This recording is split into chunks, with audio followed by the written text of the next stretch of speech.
Welcome back. It's all eyes on the union budget as Finance Minister Nirmala Sitharaman gets set to present the document in the floor of the House tomorrow. Now, there's been a lot of chatter and speculation about potential tax changes, specifically on the income tax side, personal income tax, to give some relief and boost consumption. Well, what are the key tax expectations in terms of direct taxes? To discuss this, we have with us Akhil Chandna, partner direct tax at Grant Thornton. And we also have Akhilesh Ranjan, advisor tax policy, Waterhouse, and of course, the former member of the Central Board of Direct Taxes. Gentlemen, thank you very much for joining in. Good to have both of you on. Mr. Ranjan, I want to start with you. In your earlier avatar, you would have heard such clamor, so often, and the request for relief, right? And I think the clamor and the noises are a little louder this time, because companies have been telling us that indeed there is a slowdown in urban India, and this slowdown in urban demand, perhaps not too many people saw it coming. So what do you have to say about this huge expectation of a relief in income tax? Yes, good morning, and thanks for having me here. Certainly, yes, there is a lot of clamor and a lot of noise about the distress in various parts of the population.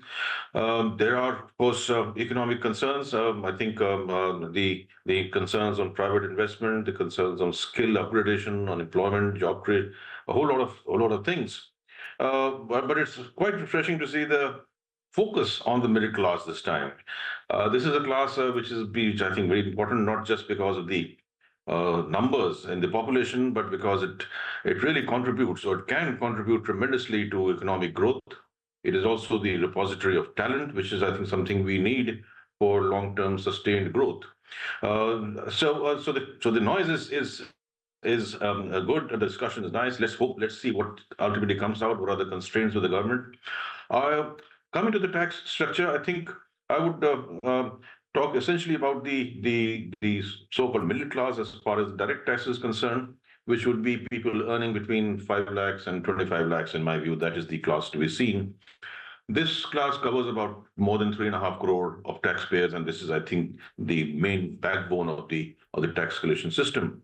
Now, there have been some attempts made, and in fact, a lot of attempts made to give relief to the lower part of this lower segment of the middle class, people earning up to 10 lakhs. I think that's quite fair enough at the moment. You don't pay tax up to 7 lakhs. You pay just 50,000 rupees if we have 10 lakhs. I don't think it can get better than that. But it is the portion of the segment which is between 10 and 25, which is the problem area, I think. And it's not just the question of giving relief, but also of rectifying the structure. So I think. Yeah. No, absolutely, sir. And I mean, that segment up to 10 lakhs was given relief even in the July budget in the new tax regime with certain tax slab changes. And, there's the overall sweetener of higher deduction. But I have a slightly more sort of philosophical question on tax policy, or rather tax philosophy. And I want both of you to weigh in on this. And if I could take our viewers also back in time, because 2019 is when the government decided to move forward and, cut the corporate tax rate. And that was a radical move and radical reform at that point in time. Akhil, now come in on what has happened since then, because I think the whole the stance the government has always taken is to stimulate the economy, stimulate corporate India, lower taxes, spend on, even on government capex, and hope for all of that, the benefits of that to percolate down to the consuming class. Do you think that will continue to be the view of the government, even if we might be an interim short-term consumption slowdown? Akhil? So I think Mr. Ranjan has clearly laid down that for middle class, the expectations are to lower the tax rates. And recently, we've done a survey at a GT Bharat where, more than 500 respondents, especially from a personal taxpayers, they've responded. And the overall theme is on the similar lines, that out of 500 people, 57% of the people feel that the tax rates are still higher. Though the government has been continuously giving some kind of reliefs, but they believe the tax rates are still higher. That should be reduced, and even some exemptions should be bring in. Though the theme is to move to the new tax regime, and we've seen in the last year that 72% of the people, like more than 5 crore, if I see the numbers in front of me, more than 5.27 crore people have filed their tax returns under the new tax regime. But still, they believe that to make it more attractive, we need to bring more exemptions and deductions, available under the new tax regime. And that's the overall theme which has been coming from the survey or otherwise also, that people are looking for simplification of tax compliances, especially NRIs, if you ask me. Lower tax rates, and more deductions and exemptions, be it standard deductions or or the benefits given under the Sure. loss from property and all. So Sure. those are the overall themes which we have to see tomorrow, what the government has to offer. Sure. Yeah. Absolutely. Mr. Ranjan, if I could come to you with that same question, thematically speaking, it's been all about triggering the animal spirits in corporate India, and also stepping up public capex, and then hoping for those benefits to trickle in. Whether you see a change in that approach at all. And, then let's bring in the other segment as well. On the corporate side, of course, there's a big ask to come back with the concessional rate of tax for new manufacturing companies. If you see, that could be a possibility, or anything else. So you've discussed on personal income tax, there is need for, some changes maybe in the 10 to 25 lakh bracket. What about the other side? So I think the corporate tax reduction was something which it was a good policy move. The rate of 25 is something which makes the Indian economy quite competitive. The only problem was that it was not accompanied at the same time by personal income tax reforms. We had submitted a report in 2019 in August at the task force, which was headed by me, and the corporate tax was part of it, which has been implemented. The personal income tax also needs a rejig, in fact, to make the whole thing become cohesive. There has to be some, you can't have a situation where a corporate pays 25% tax on a huge profit, but the salaried individual with 15 lakhs pays 30% tax. That is something which should be rectified, and I hope something is done about it this time. The middle class is also, it is important because, there is this theory of marginal propensity to consume. A small reduction in the tax liability for the middle class really translates into a higher spending in consumption. So I hope all hopes for that. As far as corporates are concerned, as I said, the tax rates are reasonable and moderate.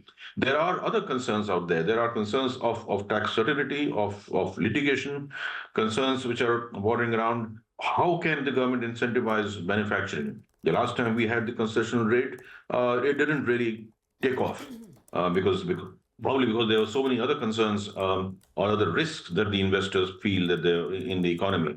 I think it has to be a coordinated approach, maybe go back to a slightly concessional regime, modified regime, but with a host of other things like low-cost credit, things on skill upgradation, encouraging startups and entrepreneurs. I think those are the things which should be done if we are really looking at sustained and high growth over the next several years, which I think is what India really needs. Okay, gentlemen, very quickly, coming now to market-linked taxation, where obviously capital gains is the big talking point. Akhil, quickly, in brief, are you expecting anything else? Any further clarification? I'm not even going into another hike or another cut, but anything more if you would expect on capital gains tax and specifically on STT? I think before I come to the capital gain, just to add what Mr. Ranjan has said on the corporate tax, I think 15% though has been given to domestic manufacturing companies up till 2024. I think the expectation is that 15% should increase.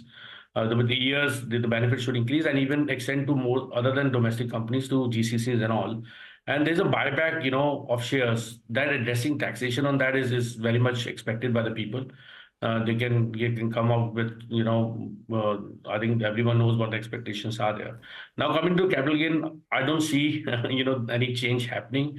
But if you ask me, I think people are expecting that old capital gain tax regime should be brought in. And even for that matter, STT, if the capital gain continues like this, the STT should not be charged. But let's see what's there tomorrow. Okay, finally, to wrap it up, just 30 seconds left, Mr. Ranjan. You've been the man on the inside as well in your earlier avatar. So in 30 seconds, if you were to sum up, what could be the likely realistic expectations on the direct tax front tomorrow? What would they be? The top one or two, perhaps. I think there will be some relief for the middle class, but that may not be to the extent that one would hope for, because essentially because of the constraints of the government, I think they will stick to the fiscal deficit of 4.5%, and then therefore that leaves less of leg room for to any changes, major changes. But that change should be there, and look at and see what the corporate sector really needs. I think it's not just the high income corporate group, but the MSMEs, which need a lot of attention. And I think that the government is alive to that concern. I hope to see a lot of changes for the benefit of the MSMEs. So on both counts, I think there should be some changes for the better for all sections. On the capital markets, I don't think there'll be a change, and I don't think there should be a change. Things are fine. We have just changed the capital gain structure. Should let it settle down before making any further changes. Got it, got it. So the finance minister has a tough ask ahead of her, right? A please all budget. Can she really deliver that tomorrow and please all sections equally? Thank you very much, gentlemen, for weighing in on the likely big tax expectations.